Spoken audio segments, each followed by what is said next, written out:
L'extra interview, c'est une personnalité qui se dévoile à travers son rapport au cinéma et à la série. Pour le chanteur Benabar, ce lien étroit est né dès l'enfance grâce à un père régisseur sur des tournages et à une première vie de scénariste pour le petit écran. Raconter des histoires, il ne s'en lasse pas, y compris au théâtre, en écrivant la pièce « Je vous écoute », où il incarne également un psy confronté au mari jaloux d'une patiente et surtout à ses propres névroses. Dites pas que vous êtes claustro. Ça fait plaisir, ça. C'est marrant, Bah, psy claustro. Non, marrant, non. Non, moi je me réjouis pas du malheur des autres, hein. C'est vous qui profitez de ça puis vous emprochez l'oseille. Mais au fond, qu'est-ce qui attire l'œil de Benabar, ou plutôt de Bruno Nicolini? Bruno, après la musique et le cinéma, vous voilà auteur d'une pièce de théâtre. Ça répond à quelle envie? Avant tout, l'envie de raconter une histoire, de faire du spectacle, de faire du divertissement. Ça, c'est quelque chose qui m'anime vraiment. Ouais. Mais vous le faites en écrivant des chansons? Oui, c'est un peu utiliser tous les moyens qui nous sont donnés pour raconter des histoires, et puis avec ce côté aussi très excitant, un peu démiurge, d'inventer des personnages, de leur faire un peu ce qu'on veut. Enfin, c'est très jouissif quand même d'écrire, d'inventer des histoires. Comment un psy névrosé veut-il soigner les autres alors qu'il n'est pas capable de soigner lui-même? Toujours cette logique implacable. C'est pas si simple, figurez-vous. Eh ben si, c'est simplissime. Ben moi j'irai pas me faire soigner les dents chez un dentiste qui a les chicots tout pourris, par exemple. Pourquoi alors nous faire entrer comme ça dans le cabinet d'un psy? Il y avait déjà le côté pratique pour raconter une histoire au théâtre de huis clos, en plus de tous les codes de la psychanalyse, de la psychologie, etc., le divan, enfin qu'on connaît tous. Il y a tous ces clichés-là et c'est toujours amusant quand on fait une comédie d'avoir autant de clichés à manipuler, parce que entre celui qui fait les trucs, on veut coucher avec notre mère, etc. Donc ça fait quand même un réservoir de vannes potentielles assez profond. Et la confrontation entre ces deux personnages, qui est aussi le centre de l'histoire, mais que ça aurait pu être un gars de droite, ou un gars de gauche, un riche et un pauvre, enfin, tout ce qu'on veut. Il y avait aussi cette volonté de mecs deux gars qui n'ont rien à faire ensemble et qui vont se découvrir. Le duo mal assorti, justement, il y a eu des films géniaux qui reposaient là-dessus. Ouais, est-ce qu'il y en a un qui vous reste en mémoire? C'est sûr que là, on pense beaucoup au film de Weber, à l'emmerdeur. Il y a ce duo bien connu, qui est le principe des body movies et de plein de comédies, de personnes que tout oppose et qui vont se retrouver à cause d'une situation. Non, je sais que j'ai fait le bon choix, j'ai perdu du temps, quoi.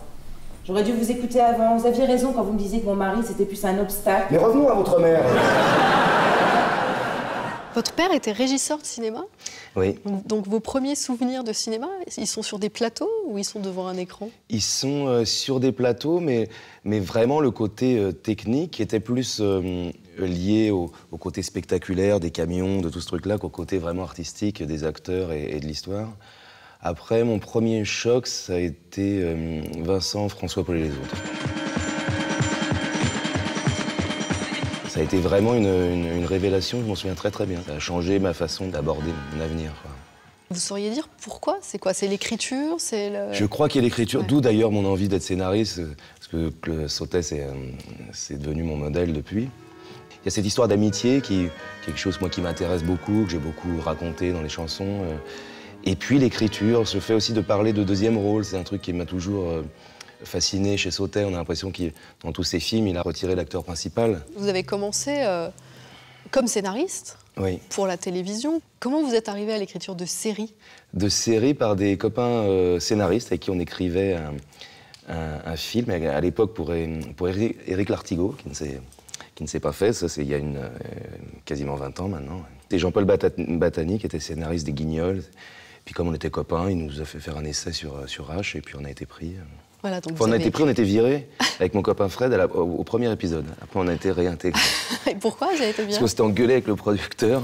Et puis après, on a fait toutes les saisons, quoi. Donc ça s'est bien terminé. En fait. Et qu'est-ce qu'on apprend alors avec une expérience comme celle-ci? Ce qu'on apprend, ce qui est essentiel et malheureusement, ce que trop ne connaissent pas, c'est à virer des choses, à déchirer des pages, à retirer des répliques. Parce que ça, comme c'est quelque chose d'industriel et c'est de la vanne, si ça fait pas marrer les acteurs ou les autres, il faut le retirer. Et ça c'est quelque chose que j'ai vraiment gardé. C'est-à-dire que moi, je peux jeter une chanson à la poubelle en une seconde, y compris pour les répliques. S'il y en a une qui marche pas, je passe une semaine à en chercher une autre. Ça m'a vraiment appris ça, la série. Très honnêtement, vous regardiez des séries françaises ou pas? Ouais, j'en ai regardé pas mal. Même si j'avoue que je regarde plus les séries anglo-saxonnes, notamment américaines. Ouais. Alors lesquelles? Est-ce que vous êtes ce qu'on appelle un accro aux séries? J'ai été fasciné, moi ça fait un moment maintenant, mais par Les Sopranos, qui a été un truc beaucoup plus important que ça n'en avait l'air. En fait, j'ai vraiment adoré cette série. Bah là, il est aussi question d'un personnage qui se confie à son psy. Oui, exactement. Pour partie. Mais d'ailleurs, exactement, c'est peut-être peut-être ça se retrouve un peu ici. Je suis un fan inconditionnel d'une série comique qui s'appelle Big Bang Theory, que je trouve hilarante et incroyablement bien écrite, avec des vannes quand même géniales.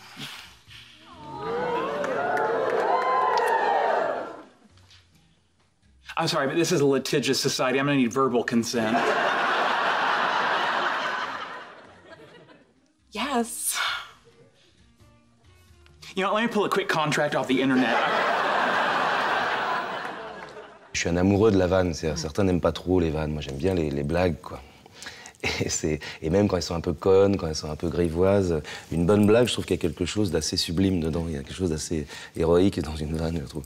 Et au cinéma, vous allez chercher quoi? Tous les genres, ou vous sentez que quand même vous revenez à certains styles ou à certains réalisateurs Ben oui, je m'aperçois que j'ai pris un coup de vieux, à vrai dire. Je me suis rendu compte, je me suis quand même endormi devant Transformers en 3D avec mon fils. Donc à fond, avec du son plein la gueule, j'ai réussi à m'endormir, donc ça m'a quand même foutu un énorme coup de vieux. Non pas que je regarde que des films purement intello, mais... Et vous auriez envie de les initier à quoi, vos enfants? Bah, j'essaye. Alors déjà, on a réussi le passage à De Funès, qu'ils adorent. Là, j'ai essayé hier de leur mettre Max Linder. Ça a été un échec retentissant. Et donc, on a remis un De Funès. Amoureux de la vanne et des grands comiques, Benabar a bien assimilé ses classiques. Drôle et pleine d'autodérision, sa pièce a bien plus de vertu qu'une séance chez le psy.